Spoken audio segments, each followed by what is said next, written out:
নমস্কাৰ এই মুহূৰ্তত আহি পৰিছে সন্ধিয়াৰ কিবা এটা বিগ ব্ৰেকিং নিউজ। আজি হৈছে 18 মে। গোটেই অসম তথা ভাৰতৰ বিভিন্ন প্ৰান্তৰ পৰা যুগত হৈছে কেইবাটাও গুৰুত্বপূৰ্ণ খবৰ।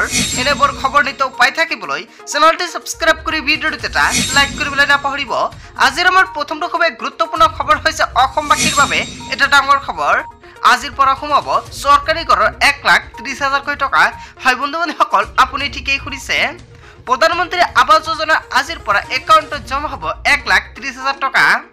কোনে কোনে লাভ কৰিব প্ৰধানমন্ত্ৰী আৱাস যোজনাৰ টকা? আপোনাৰ লিষ্টত নাম আছে নে নাই কেনেকৈ আপুনি জানিব পাৰিব বন্ধু-বান্ধৱীসকল। যদি আপোনাৰ চৰকাৰী ঘৰৰ লিষ্টত নামটো অন্তৰ্ভুক্ত হৈ আছে তেন্তে আপোনাৰ ভাল খবৰ, কিয়নো ইলেকশ্যনৰ পিছতে কিন্তু লাখ লাখ মানুহৰ একাউণ্টত চৰকাৰে সোমাই দিব টকা। এয়া কিন্তু প্ৰতিশ্ৰুতি প্ৰদান কৰিছিলে চৰকাৰে। যদি আপোনাৰ চৰকাৰী ঘৰৰ তালিকাত নামটো আছে তেনে ক্ষেত্ৰত আপোনাৰ ভাল খবৰ, অতি শীঘ্ৰে একাউণ্টত সোমাব টকা। কেৱল ইয়াই নহয়, সবিশেষ জানিবলৈ ভিডিঅ'টো আপুনি শ্বেয়াৰ কৰি সম্পূৰ্ণকৈ চাওক আৰু আপুনি লিষ্টটো কেনেকুৱাকৈ চেক কৰিব। যদি আপোনালোকে নাজানে তেনেহ'লে নিশ্চয় কমেণ্ট কৰিব কেনেকুৱাকৈ লিষ্টটো চেক কৰিব লাগিব। নিশ্চয় নেক্সট ভিডিঅ'ত সম্পূৰ্ণকৈ জনাই দিম। তাৰপিছত অসমবাসী ৰাজুক জনাইছে আমাৰ 2 নম্বৰটো খুব গুৰুত্বপূৰ্ণ খবৰ, লগতে এটা ডাঙৰ খবৰ। অসহ্যকৰ গৰমৰ মাজত আহিল অপেক্ষাৰ বৰষুণ। হয় বন্ধু-বান্ধৱীসকল, অপেক্ষাৰ অন্তত আহিল বৰষুণ যাক। 4 দিনলৈকে 29 জিলাত ইয়েলো এলাৰ্ট জাৰি কৰা হৈছে। হয় বন্ধু-বান্ধৱীসকল, 4 দিনৰ বাবে ভয়ংকৰভাৱে এনেকুৱাকৈ বৃষ্টিপাত হ'ব। আৰু কোনকেইটা জিলাত বৃষ্টিপাত হ'ব সেয়া সম্পূৰ্ণকৈ জানি ৰাখক। ধুমুহা বৰষুণৰ লগতে বজ্ৰপাত অহাৰ সম্ভাৱনা। অসহ্যকৰ গৰমৰ মাজত আহিল অপেক্ষাৰ বৰষুণ যাক। প্ৰচণ্ড গৰমৰ মাজতে আহিল ধুমুহা আৰু বৰষুণ। ধুমুহাৰ গাজনিৰ সৈতে আহিল বৰষুণ। 21 মে পৰ্যন্ত বতৰ বিজ্ঞান কেন্দ্ৰই জাৰি কৰিছে ইয়েলো এলাৰ্ট। ৰাজ্যৰ বিভিন্ন প্ৰান্তৰ লগতে উত্তৰ পূবত হ'ব প্ৰচণ্ড বৰষুণ। ঘণ্টাত 50 কিলোমিটাৰ বেগত আহিছে এই ধুমুহা। বজ্ৰপাতক লৈ জাৰি কৰিছে বিশেষ সতৰ্কবাণী। 4 দিনলৈকে 29 জিলাত ইয়েলো এলাৰ্ট জাৰি কৰা হৈছে।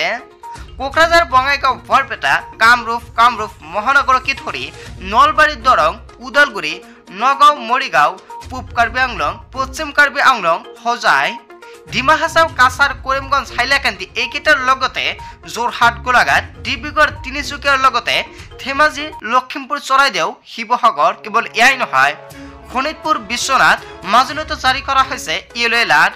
বন্ধু-বান্ধৱীসকল, এইকেইখন জিলাত 4 দিনৰ বাবে জাৰি কৰা হৈছে এলাৰ্ট। বন্ধু-বান্ধৱীসকল, আপোনাৰ ৰাজ্যত বৰষুণ আহিছিল নে নাই নিশ্চয় কমেণ্ট কৰিব। যদি অহা নাই তেনে ক্ষেত্ৰত অতি শীঘ্ৰে আপোনাৰ এইকেইখন জিলাত বৰষুণ অহাৰ সম্ভাৱনা, আৰু তাৰ বাবে বতৰ বিজ্ঞান কেন্দ্ৰই জাৰি কৰিছে এলাৰ্ট। তাৰপিছত অসমবাসী ৰাজুক জনাইছে আমাৰ 3 নম্বৰটো খুব গুৰুত্বপূৰ্ণ খবৰ, লগতে এটা ডাঙৰ খবৰ। চৰকাৰৰ বিৰুদ্ধে সংখ্যালঘু সংগ্ৰাম পৰিষদৰ উত্তাল প্ৰতিবাদ। হয় বন্ধু-বান্ধৱীসকল, এটা ডাঙৰ প্ৰতিবাদ সাব্যস্ত কৰিছে জনতা। হিমন্ত বিশ্ব শৰ্মা চৰকাৰৰ বিৰুদ্ধে সংখ্যালঘু সংগ্ৰাম পৰিষদ উত্তাল প্ৰতিবাদ। আৰু কিয় এনেকুৱাকৈ প্ৰতিবাদ কৰিছে? ৰাষ্ট্ৰীয় ঘাইপথ অৱৰোধ কৰি গৰ্জি উঠিল চৰকাৰৰ বিৰুদ্ধে। মুখ্যমন্ত্ৰী, যোগান মন্ত্ৰী হাই ধ্বনিৰে কঁপালে ৰাজপথ। খাদ্য সামগ্ৰীৰ আকাশলংঘী মূল্যবৃদ্ধিক লৈ এইবাৰ দলগত উত্তাল প্ৰতিবাদ। দলগত প্ৰতিবাদকাৰীয়ে অৱৰোধ কৰিলে 15 নং ৰাষ্ট্ৰীয় ঘাইপথ। ৰাজ্যৰ বজাৰত অভাৱনীয় হাৰত বৃদ্ধি পাইছে অত্যাৱশ্যকীয় সামগ্ৰীৰ দাম, আৰু এই ক্ষেত্ৰত চৰকাৰক ব্যৱস্থা গ্ৰহণ কৰাৰ দাবীৰে উত্তাল প্ৰতিবাদ। অন্যথা মুখ্যমন্ত্ৰী গৃহ সমষ্টিৰ তীব্ৰ প্ৰতিবাদৰ হুংকাৰ সংখ্যালঘু সংগ্ৰাম পৰিষদৰ। হয় বন্ধু-বান্ধৱীসকল, আপোনাৰ ৰাজ্যত কোনকেইটা বস্তুৰ কিমানকৈ মূল্য নিশ্চয় আপুনি কমেণ্ট কৰি জনাব। লগতে কোনকেইটা বস্তুৰ দাম বৃদ্ধি পাইছে সেয়াও আপুনি কমেণ্ট কৰি জনাবলৈ নাপাহৰিব। তাৰপিছত অসমবাসী ৰাজুক জনাইছে আমাৰ 4 নম্বৰটো খুব গুৰুত্বপূৰ্ণ খবৰ, অসমবাসীৰ বাবে এটা ডাঙৰ খবৰ। যিকেইখন ৰাজ্যত গৰমে এতিয়াও থৈছে সেইকেইটা ৰাজ্যৰ বাবে এটা ডাঙৰ খবৰ।